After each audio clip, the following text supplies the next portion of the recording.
Saya Joko Widodo. Ini adalah kisah masa muda saya sewaktu memulai perjalanan hidup. Ini saya waktu kecil. Saya berasal dari kota Solo, Jawa Tengah. Saya anak sulung dari 4 bersaudara. 3 adik saya semuanya perempuan. Saya berasal dari keluarga biasa. Kami berulang kali pindah rumah kontrakan, rumah sederhana yang mampu dibayar Bapak untuk tempat tinggal kami sekeluarga. Bapak berjuang untuk hidup kami dengan berjualan bambu dan kayu di pasar. Ibu sangat gigih membantu Bapak. Setelah selesai masak dan membereskan rumah, ia segera pergi ke lapak dagang Bapak untuk membantu mengikat bambu dan kayu.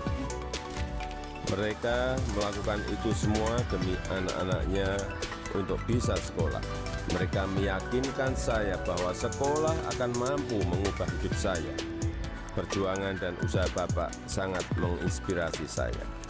Usaha Bapak berjalan baik, dagangan makin laku, dan saya tahu Ibu mulai punya uang. Saya pun mulai nakal waktu itu. Saya sering iseng memanggil pedagang makanan apa saja yang lewat dekat rumah. Tukang siomay, tukang bakso, tukang jajanan pasar. Ibu pun terpaksa membayar apapun yang saya pesan. Suatu kali saya asal manggil saja, ada tukang lewat di depan rumah. Saya pikir jual kue pasar, ternyata tukang arang. Ibu muncul sebelum saya sempat berlari. Terpaksa ibu membelinya dan langsung menyodorkan bungkusan berisi arang untuk saya makan sambil berkata, "Ayo makan, habisin ya, kamu kan yang kepengin jajan." Suatu hari kami kena gusur pemerintah daerah karena daerah rumah kami akan dibangun fasilitas kota. Kami sekeluarga terusir begitu saja tanpa ada perhatian di mana kami akan tinggal. Kejadian ini membuat kami sekeluarga sangat terpukul. Kami terpaksa menumpang di rumah paman. Keadaan yang sulit membuat kami sekeluarga gigih berjuang lebih keras. Bapak menjadi sopir angkutan umum. Setelah sekolah, saya membantu ibu berjualan di pasar meneruskan usaha Bapak. Kami sekeluarga menjalani hidup tanpa mengeluh dan saling mengalirkan energi positif. Bersama-sama kami berjuang untuk tidak lagi menumpang. Kerja keras tidak pernah sia-sia. Bapak bisa membuka bengkel usaha kayu. Setelah beberapa tahun, akhirnya uang bisa terkumpul untuk membeli rumah sederhana. Tahun 1980, akhirnya saya memutuskan untuk kuliah di jurusan Teknologi Kayu Kehutanan UGM. Saya memilih jurusan tersebut agar saya dapat belajar lebih mendalam tentang perkayuan. Saya ingin mengikuti jejak Bapak, ingin membangun bisnis kayu Bapak menjadi besar. Ini saya gondrong waktu kuliah, dan saya suka banget dengerin musik cadas dari Nazareth, Queen, Metallica, Judas Priest, Guns N' Roses. Saya juga hobi banget naik gunung, Gunung Lawu, Gunung Merapi, Gunung Merbabu, Gunung Kerinci, sudah saya daki. Menginjak masa penulisan skripsi di tingkat akhir kuliah, saya sudah agak kalem. Akan menginjak dunia kerja, saya memutuskan untuk lebih serius. Saya bertemu dengan gadis bernama Iriana. Dia teman adik saya yang sering main ke rumah. Pertama curi-curi pandang, lama-lama jadi jatuh cinta. Iriana orangnya sederhana, dan itu yang saya suka. Pacaran waktu itu berat di ongkos tapi ringan di hati. Saya naik bus penuh sesak, bolak-balik Jogja Solo demi bertemu Iriana.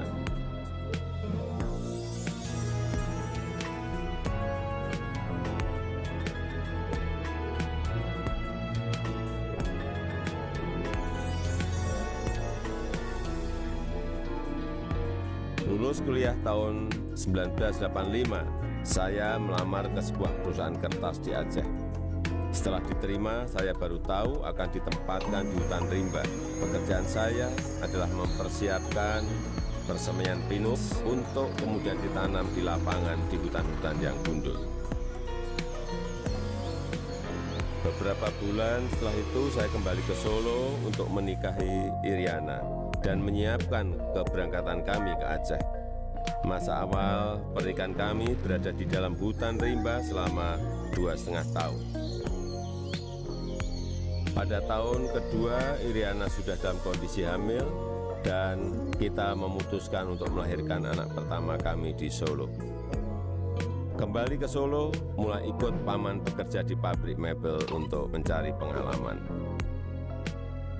Di sini saya belajar banyak tentang bagaimana menjadi pengusaha yang baik. Semua posisi pernah saya lakoni, di produksi, di pemasaran, semuanya pernah saya alami. Tahun 1987, anak pertama saya lahir, Gibran Rakabuming. Gibran itu singkatan dari gigih dan berani. Saya ingin putra pertama saya punya semangat hidup seperti namanya. Lahirnya Gibran juga memicu saya untuk mendirikan perusahaan pertama saya yang bergerak di bisnis mebel dengan nama CV Rakab.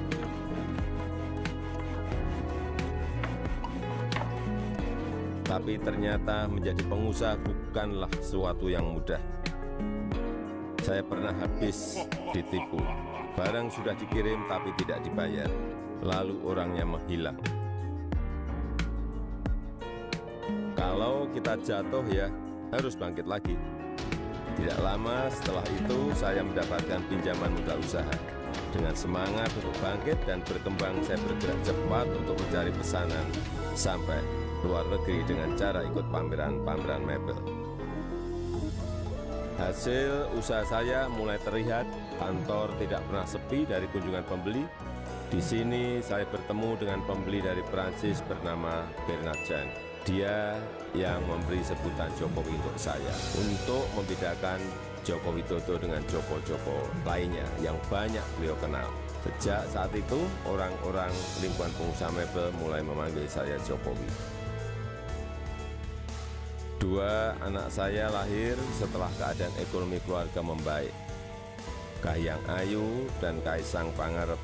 Saya ingin anak-anak saya mengenal sekolah kehidupan yang dilandasi perjuangan untuk mandiri, supaya mereka semua mampu membangun kehidupan yang kukuh. Keluarga adalah sumber kekuatan terbesar bagi saya.